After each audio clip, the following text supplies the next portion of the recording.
El día de hoy actualizamos a 405 casos confirmados. Pueden ustedes notar en el mapa de distribución el color más oscuro, lógicamente representa, en base a la escala que ustedes ven ahí, representan la mayor carga de enfermedad por estado.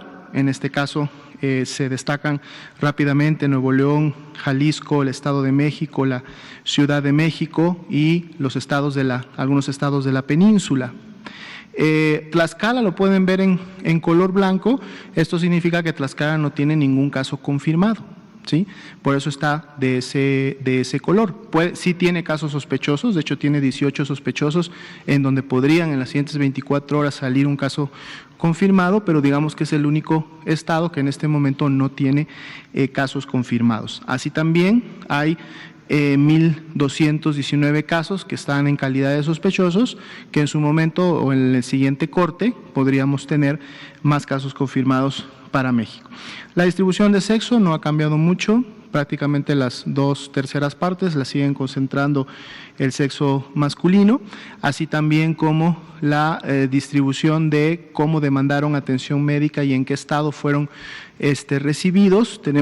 Continuamos con ese 10% que requirió algún tipo de atención en un segundo nivel, es decir, que requirió ingresar. No necesariamente todos se quedaron hospitalizados, pero seguimos por lo mismo con un 90% de personas que su atención fue de tipo ambulatoria y que su evolución, porque el estatus de los casos positivos que vemos en la parte inferior izquierda tiene que ver con la evolución o cuál es el estado de los casos confirmados en las últimas 24 horas, es decir, independientemente de cómo llegaron, cómo siguen. Y vemos que el 88%, la gran mayoría de los casos, se ha mantenido en atención ambulatoria o después de que la recibieron se mantuvieron en sus domicilios, y vemos también ahí las proporciones de los casos que en su momento tuvieron sí algún tipo de hospitalización, pero por ejemplo el 7% de ellos es estable, es decir, la mayoría de estos casos que ingresaron sí a un segundo nivel lo hicieron en un estado clínico que se considera estable, es decir, no complicado, no grave, aunque tenemos lógicamente también proporciones de graves que representan el 2%.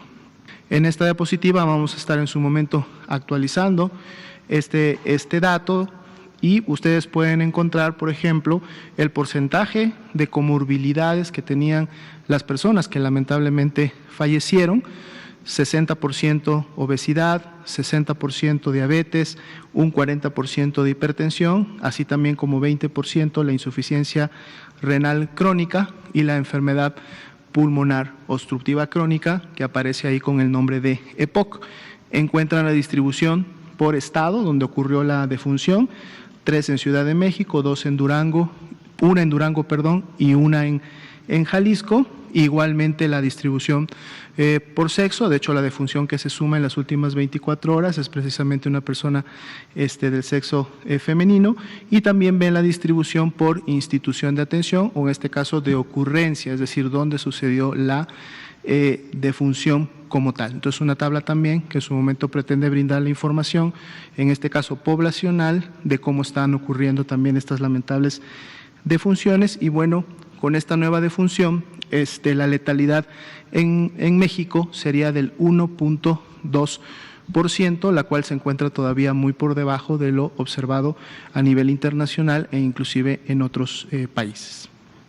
En un momento dado, como también hemos comentado, la cantidad de casos empieza a aumentar, dado que las medidas de contención no logran tener un control absoluto de la epidemia. Sería poco creíble pensar que uno puede contener en forma absoluta la epidemia, y por eso es que algunas medidas de contención que son visibles a la audiencia pública, son visibles a la ciudadanía, con la esperanza de que pudieran ser un mecanismo de control absoluto de la entrada de los virus a un territorio, realmente no tienen ningún sustento técnico. Hemos dicho abiertamente que medidas como el cierre de fronteras, el cierre de aeropuertos, la suspensión de operaciones de los puertos marítimos, puertos aéreos, puertos terrestres, no tiene en la historia de las epidemias una demostración de que sirva para eliminar por completo la posibilidad de que el virus ingrese. Y ni siquiera para enfermedades de transmisión rápida, sobre todo las que son por vía respiratoria, ni siquiera aspirar a retardar o reducir la probabilidad de que entren los virus. Quiero hacer notar aquí la proporción, el tamaño. La escala máxima es 60,000 casos. Está ilustrado hasta allá arriba y son datos reales de lo que tiene Italia. Hasta ayer tenía un poco más de 59,000 casos. Ahí está la curva epidemiológica de Italia. Aquí está la de España y los demás países, y aquí está la de México, hasta el momento. No olvidar que México entró en la epidemia un mes después. Eso también da una diferencia muy importante cuando uno intenta comparar, como ha sido a veces la inquietud pública en México, ¿por qué no estamos haciendo ya las mismas medidas de Italia o de España o de Estados Unidos? En primer lugar, porque estamos en la situación que esos países tenían un mes atrás. Vamos a ver la última de estas imágenes, que es esta, y es crucial. Este es un acercamiento cortando a 10,000 casos. Esto quiere decir que la curva de Italia se sigue hasta llegar 6 veces más alta. Se sale de esta diapositiva, pero es un acercamiento para verlo con claridad. Es la misma gráfica, pocos casos, y la pregunta aquí es, ¿cuándo empezaron estos países con las medidas de sana distancia, las medidas de distanciamiento social? Aquí, aquí, aquí, aquí. Es decir, ya cuando se encontraban, en el caso de Italia es el más notorio, ya cuando se encontraban en esta fase de ascenso rápido. Es demasiado tarde. Hacerlo aquí, ya dijimos, es demasiado temprano. ¿Cuál es el punto ideal?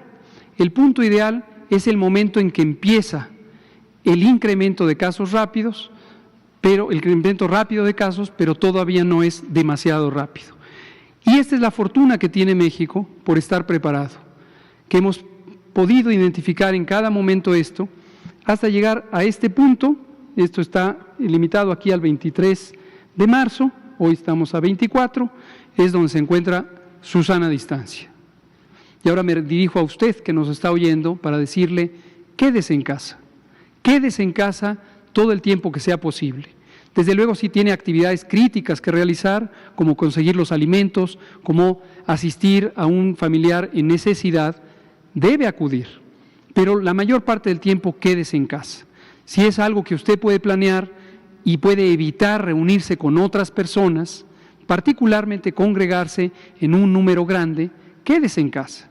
Posponga los eventos públicos, cancele eventos públicos. Si usted es el que prepara algún evento público, o una fiesta o un bautizo o alguna actividad en la que va a tener un gran número de personas. Evítelo. ¿Por cuánto tiempo? Al menos por un mes, del 23 de marzo al 19 de abril. Si lo hacemos de manera consistente, de manera simultánea, es decir, todas al mismo tiempo, estas medidas van a tener el mejor impacto y todas y todos nos vamos a beneficiar de tener una transmisión lenta que nos permita responder apropiadamente a la epidemia sin que se nos saturen las unidades de atención hospitalaria y que podamos salvar vidas, porque todas y todos que necesiten atención hospitalaria, especialmente atención crítica, van a tener esa atención.